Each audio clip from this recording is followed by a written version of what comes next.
Adelante, senador Alexander López, tiene el uso de la palabra. Bueno, muy bien, presidente. En nombre de la bancada de oposición, suscribimos el presente informe al Estado, a los segundos decretos de estado de emergencia dictados por el presidente Iván Duque y su gobierno. Firmamos la bancada del Polo Democrático Alternativo, la coalición Decentes, Maíz, UP y la bancada de las FARC también suscriben este documento. Y manifestamos que lo entregamos a la Secretaría del Senado dentro de los términos establecidos en el artículo 215 de la Constitución Política, señor presidente, y colombianos y colombianas. Como partidos de oposición y ciudadanos colombianos,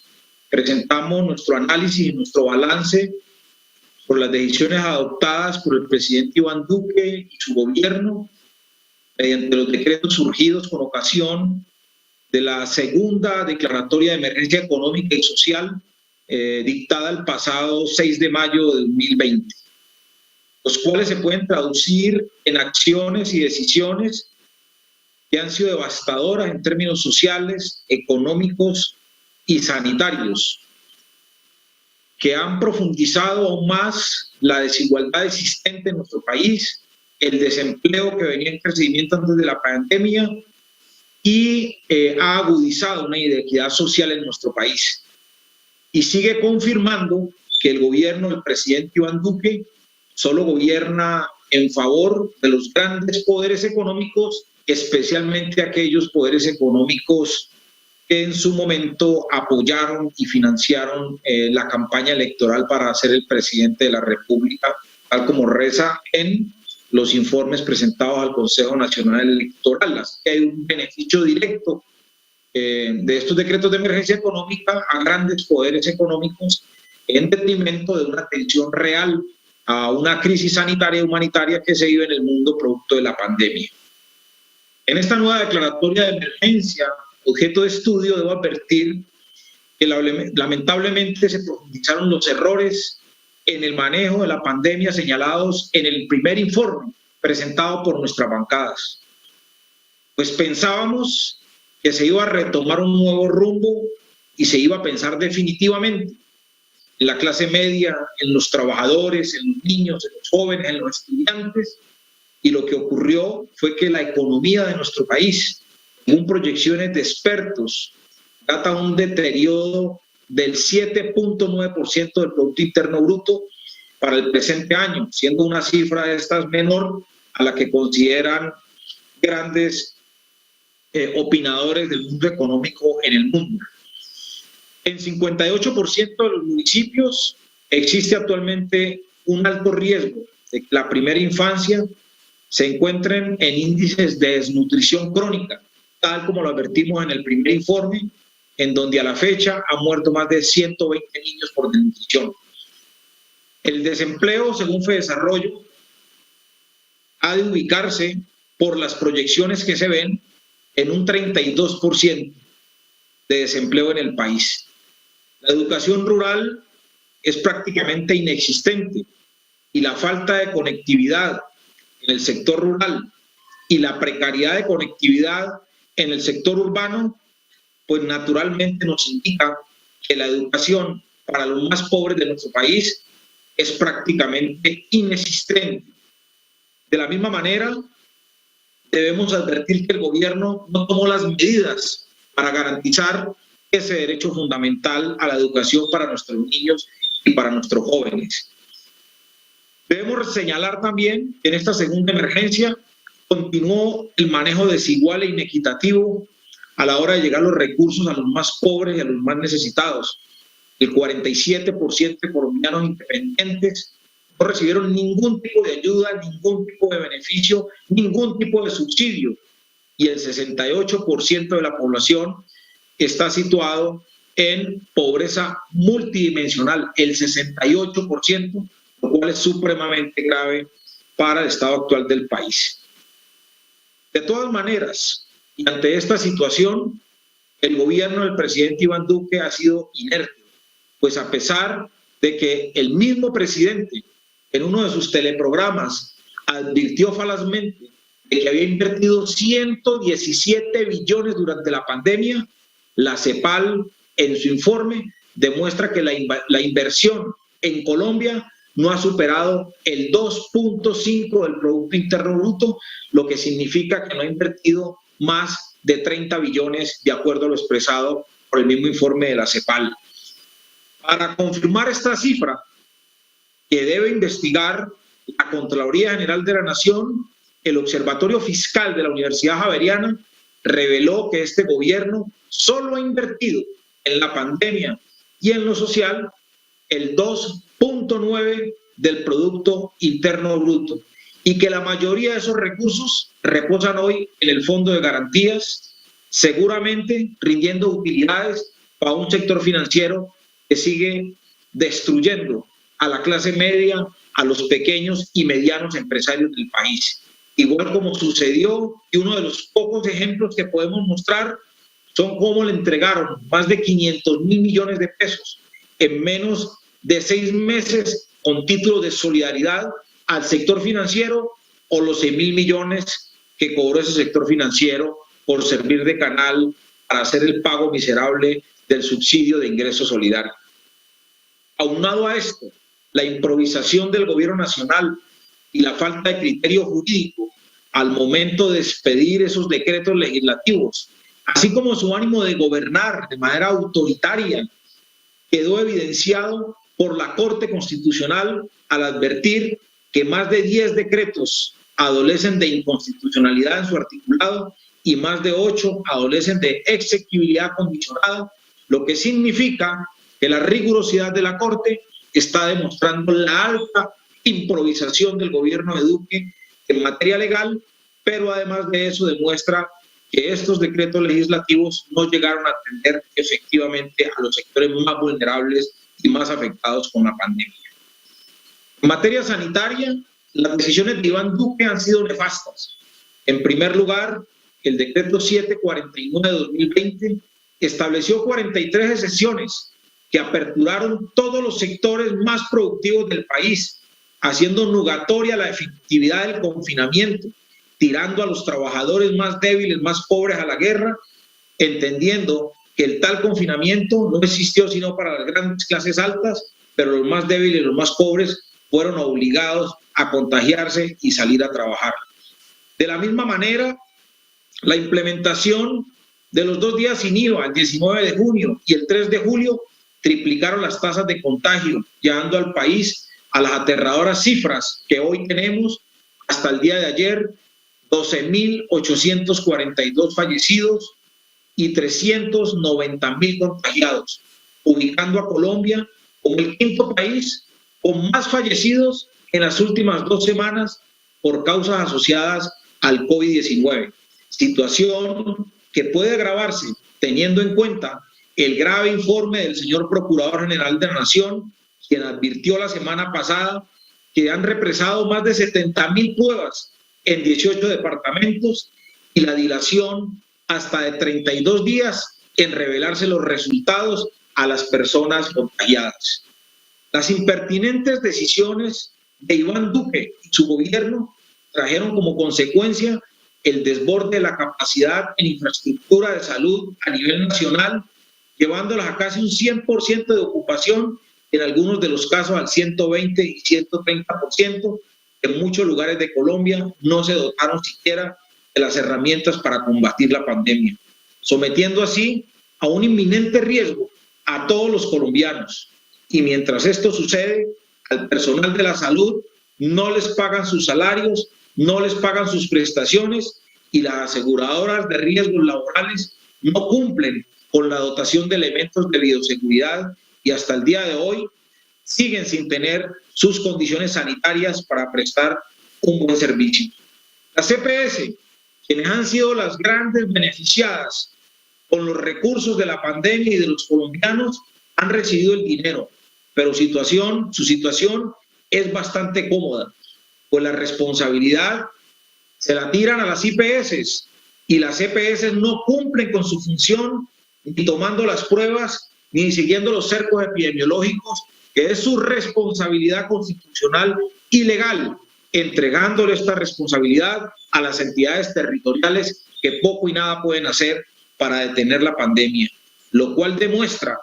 con esta actitud, pero también con esta situación de las EPS en el país, la inmediata necesidad de acabar con estos intermediarios, y creó la Ley 100 de 1993, la cual ha evidenciado con creces su fracaso durante esta pandemia, pues de los 673,000 trabajadores del personal de la salud reportados por el DANE, solo el 24% tiene contrato laboral, es decir,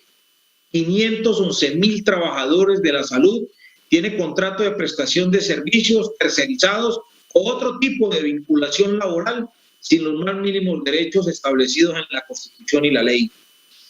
Debemos advertir también que el presupuesto dispuesto del sector salud, según la OCDE, nos está haciendo falta entre 1 y 1.5% del Producto Interno Bruto para igualar a países de la región, de que el gasto per cápita en salud es de $960, es decir, 3.6 millones de pesos. En materia laboral,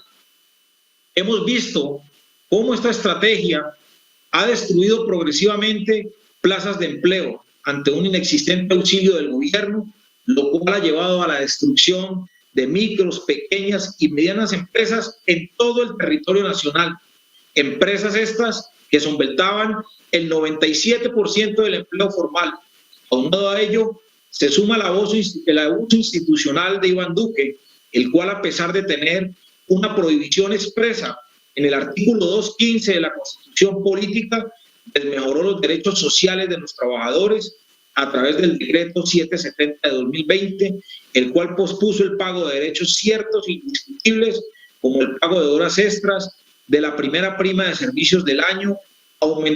permitió el aumento de la jornada laboral diaria a 12 horas, violentando de esta manera el convenio 01 de 1919 de la OIT, que fijó el máximo de la jornada laboral en Colombia de 8 horas, y violentó de esta manera también el principio de confianza legítima al revocarle las primas a los trabajadores suspendidos por un inane subsidio de 160,000 pesos, que dista mucho del piso del mínimo vital, según lo establecido en sendas sentencias de la Corte Constitucional, es decir, un salario mínimo legal vigente. Esto ha observado naturalmente que más de 8 millones de trabajadores perdieron sus puestos de trabajo, 8 millones de familias hoy en Colombia no tienen ingresos. A nivel económico,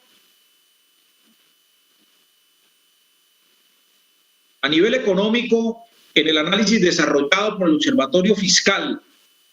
de la Universidad Javeriana, se pudo observar que el gobierno le ha mentido a la ciudadanía todos los días a las 6 de la tarde en el programa Telepresidente, al establecer que ha invertido el presidente Duque, como ya lo hemos dicho, el 11% del Producto Interno Bruto, cuando en realidad esos recursos están en garantías de créditos y no en gastos reales. De esta manera, el presidente Iván Duque le ha mentido al país. Esa situación ha llevado entonces a preguntarnos de manera permanente, presidente Iván Duque, ¿dónde están los 117 billones que usted ha dicho que ha invertido en esta pandemia? Esa pregunta la estamos haciendo ya hace más de 26 días. Es igual de preocupante que de los 43 traslados presupuestales que ha realizado el gobierno nacional por valor de 3.9 billones de pesos. 6 no incluyen destinación específica y 8 se especifican como otras transferencias, lo que no permite desarrollar un verdadero seguimiento a los recursos, dificultando el control político y el control social, el cual nos compete como congresistas de este país. También se encontró que de las 40 instituciones y 3 personas jurídicas con las que se ha contratado por más de 2.2 billones de pesos, más de 100.000 millones se han contratado con 4 instituciones, todas ellas bancos que financiaron la campaña del actual presidente, lo cual es un claro ejemplo de clientelismo, nepotismo del poder autoritario que ha profesado este gobierno desde su llegada. En materia de educación, los estudiantes han recibido un verdadero retraso en su desarrollo progresivo ante la ausencia de mecanismos que permitan llevar la educación al 82% del territorio nacional. En estas situaciones y ante esto, Iván Duque se limitó a expedir solo 2 decretos en materia educativa, el 660 y el 662 de 2020, los cuales solo han buscado librar al gobierno de su responsabilidad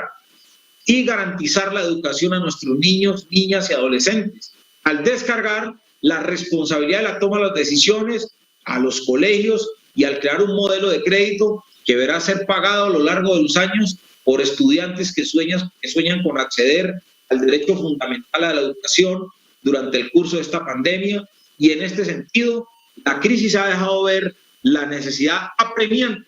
de garantizar el derecho fundamental a la educación pública gratuita, además a la educación superior, la creación del Internet como derecho fundamental para los sectores más desvalidos del país y la modificación de las fuentes de financiación de las instituciones públicas de educación en Colombia.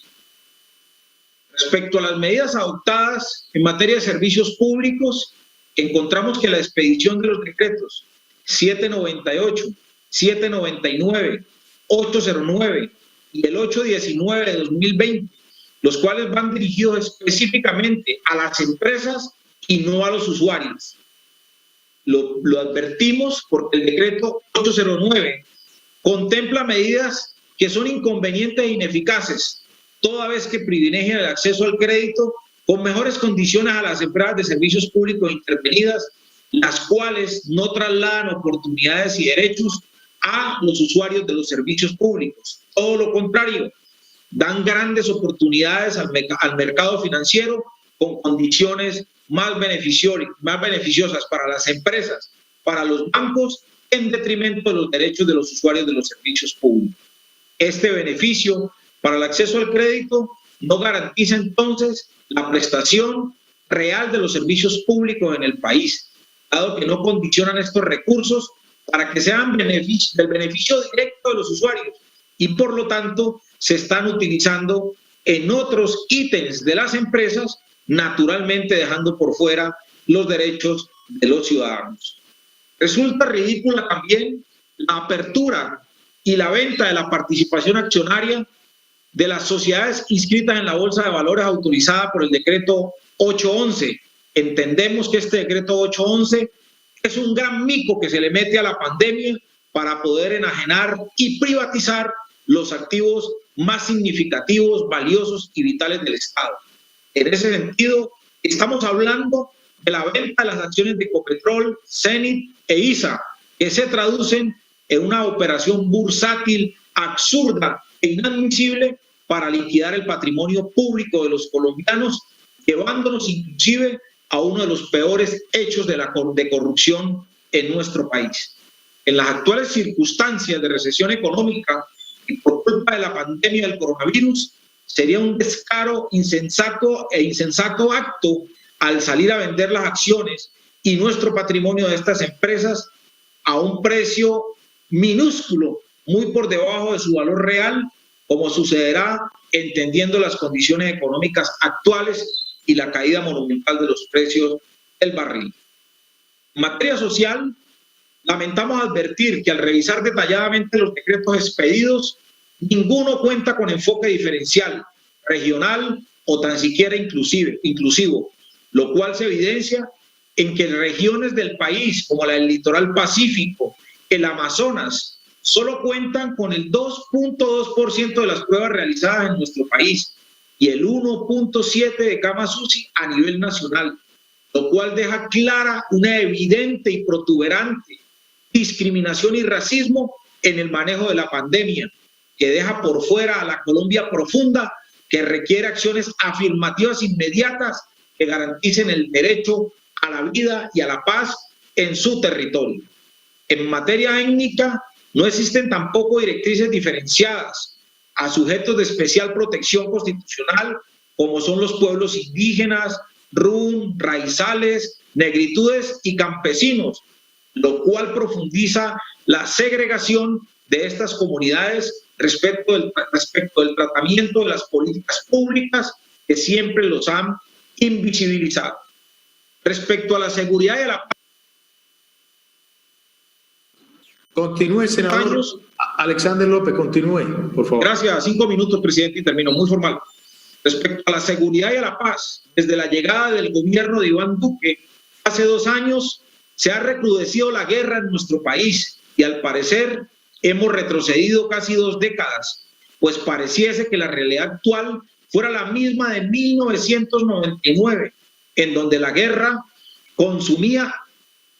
el país. El año pasado, por ejemplo, contamos con la aterradora cifra de 36 masacres en nuestro país, 133 víctimas mortales. En lo que va corrido del presente año, tenemos un registro de 9 masacres que han dejado un saldo triste de 30 colombianos asesinados, que se suman ya a los 442 líderes asesinados bajo el gobierno del presidente Iván Duque, sin que haya hasta este momento una decisión de fondo y de Estado que permita garantizarle la vida a los líderes sociales en el país. Sin embargo, en las medidas de emergencia tampoco se han adoptado estrategias de seguridad que garanticen la vida en los territorios, y el poco dinero que hay en los fondos de paz ha sido malgastada en exfoliar la vanidad de este gobierno a través de contratos de publicidad para presionar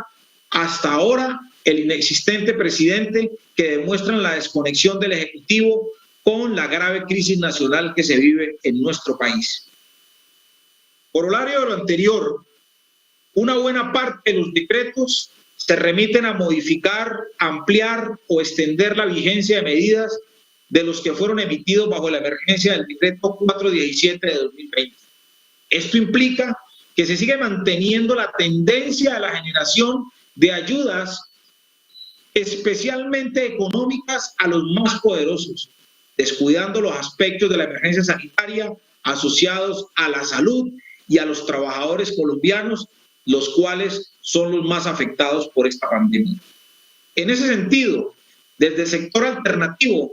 hemos adelantado iniciativas y propuestas que hemos radicado ya en el Congreso de la República para discutirlas, modificaciones de fondo a varios de estos decretos que han sido expedidos en el marco de los estados de emergencia como una responsabilidad social, constitucional y política de recuperar los derechos de los colombianos.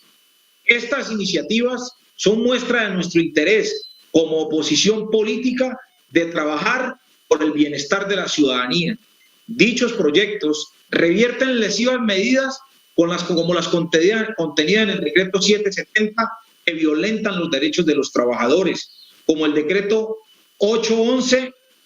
que dispone de la venta de activos estratégicos de nuestro país, o el decreto 492 que acelera la privatización de las empresas públicas a través de holding financiero, entre otras más. Aunado a estas medidas, resaltamos nuestra propuesta más importante y central en esta pandemia para garantizarle la vida a miles de familias y sus integrantes. Una propuesta que hemos construido desde la banca alternativa, la cual busca una reforma tributaria que revoque los beneficios tributarios a los más poderosos, a los más ricos del país, a los intocables, y que imponga impuestos a los altos patrimonios y que aliviane la carga impositiva de los trabajadores y de la clase media y genere un recaudo equitativo que permita la financiación de la renta básica, que busca entregar un salario mínimo a 9 millones de familias, beneficiando a 32 millones de colombianos que hoy padecen de inseguridad alimentaria y una carencia total de derechos fundamentales con ocasión de los efectos devastadores de esta pandemia. Es por ello que, con base en las consideraciones expuestas acerca de las medidas que se han adoptado en el marco de la declaratoria de esta segunda emergencia económica y social y ecológica, adoptadas mediante decreto 637 del 6 de mayo de 2020, este informe concluye que estas decisiones no gozan de conveniencia, oportunidad y eficacia. Y en mérito de las anteriores consideraciones, el informe del Gobierno Nacional presentado al Congreso dentro del término de ley debe ser rechazado por el Congreso, entendiendo que aquí no estamos por beneficiar a un gobierno o a un presidente que le ha dado la espalda al país, sino que estamos por representar los derechos de los...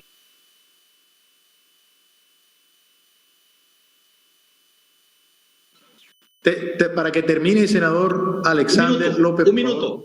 Sí. Un minuto, presidente. Un minuto. Y por ello consideramos que el Congreso de la República debe negar el informe presentado por el gobierno del presidente Iván Duque. Del mismo modo,